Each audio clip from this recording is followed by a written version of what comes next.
Hey guys, welcome back to another episode of the Rap series. Before diving into the captivating world of raps, I wanted to introduce a new segment of this channel called Saab Spotlight. I'm really excited to try out this new segment because it gives us a chance to get to know the members of the Saab community as we explore their automotive treasures and their passion. For the first episode of Saab Spotlight, it's my pleasure to introduce Mike. Over the years, I've been connecting with Mike through social media, and I can assure you that his enthusiasm for Saabs is truly unparalleled. His journey began when he found himself in need of a daily driver, and it was pure coincidence that his buddy's sister happened to be selling her 1999 9.3 with only 87,000 miles for a mere $2,000. At that time, Mike's knowledge of Saabs was limited, but the allure of a great deal proved irresistible. Little did he know that this encounter would set his heart ablaze with Saab fire. Within just a few months of ownership, he found himself falling head over heels for the Saab. Fast forward 11 years, and Mike has elevated his passion to new heights. He currently owns 3 Saabs, and his professional path has seamlessly aligned with his passion. As a Saab specialist technician, he channels his expertise and love for Saab into his career. Mike's pride and joy is his 2002 9.3 Viggen, which has some very tasteful mods that I think elevates it to a higher level than other Viggens I've seen. My personal favorite is the 18-inch KMC Alpine Wheels. I can't say I've ever seen these on a Saab before, but it works flawlessly and adds a lot of character. Mike's attention to detail with the reprogrammed headlights and the underbody LEDs adds a mysterious aura to an already special car. Not to mention the 2.5-inch full straight pipe, which sounds magnificent.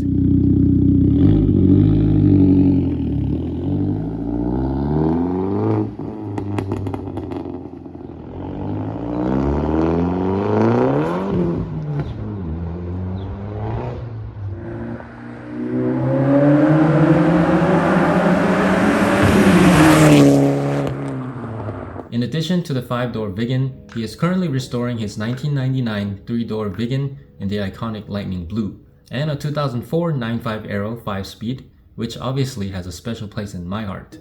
They are both stock, but big news, the 9.5 is for sale, so if you're interested, shoot him a DM on Instagram.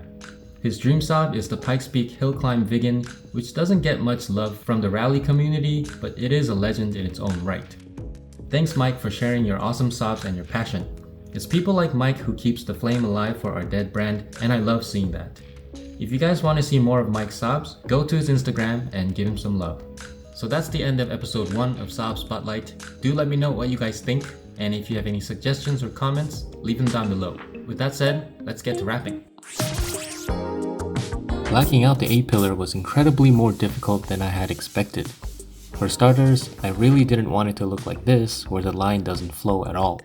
Ideally, it should look like this early 9.5 sketch, but in reality, the A-pillar on the 9.5 is too curvy, and there's a very sharp angle where the windshield and the pillar meets. So now it's ready for the cut, and I have a piece of paper taped, and it just buy knifeless tape. Angle that I want. I kind of feel like I should have wrapped a little bit more so the cut can happen like a little bit further back. But this is a trial piece, so I'm gonna see how this turns out.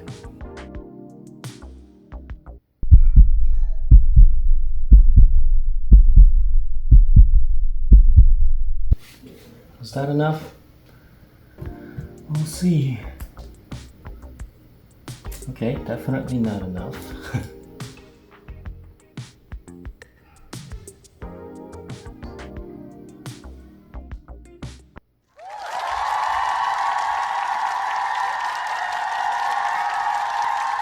I think I need to cut it more like just here. buy knifeless tape. Create more of like a straight angle. Okay, so second cut is much better, but I still kind of don't like how there's a angle. Just buy knifeless tape. It's like a V, like there. Kind of want it like straight. And I think in order to do that, just buy knifeless tape. I'll see what ideas I can come up with. Just buy knifeless tape. I'll be right back. And against my better judgment, I did not buy knifeless tape because I'm too cheap. And this is the final result, and I'm just gonna leave it at this. But yeah, I think it came out pretty decent. I think if you look from like this angle, I think it's like a good 8 out of 10 when compared to that sketch I showed earlier. So I'm pretty happy. And it's the next day, and I left this car out in the sun for like maybe 30 minutes, and this started peeling back, and I think this is because this wrap is not authentic 3M. I mean, it says 3M right here, but when I first got the wrap, I can already tell it's a completely different quality than the cheetah wrap that I have for the rest of the car.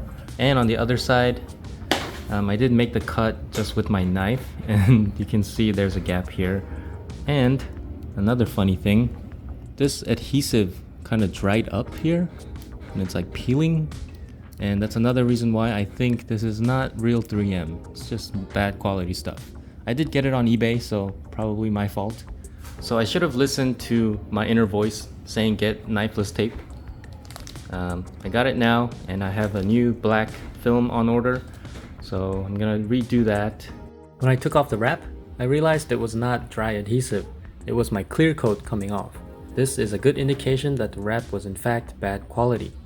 I learned that one of the most important qualities of wrap is what's called initial tack. The lower the initial tack, the better, because it allows for easy repositioning and it prevents this very thing from happening. I ordered another set of gloss black wrap, this time from Viggen, so hopefully this will turn out better. After sanding off the clear coat layer, I put down the knifeless tape, being mindful of the exact angle I want.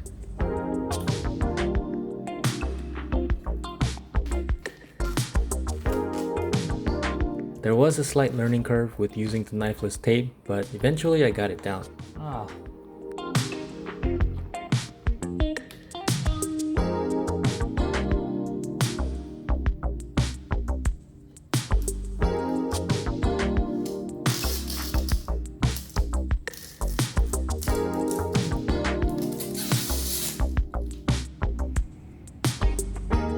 And this is the end result using the knifeless tape.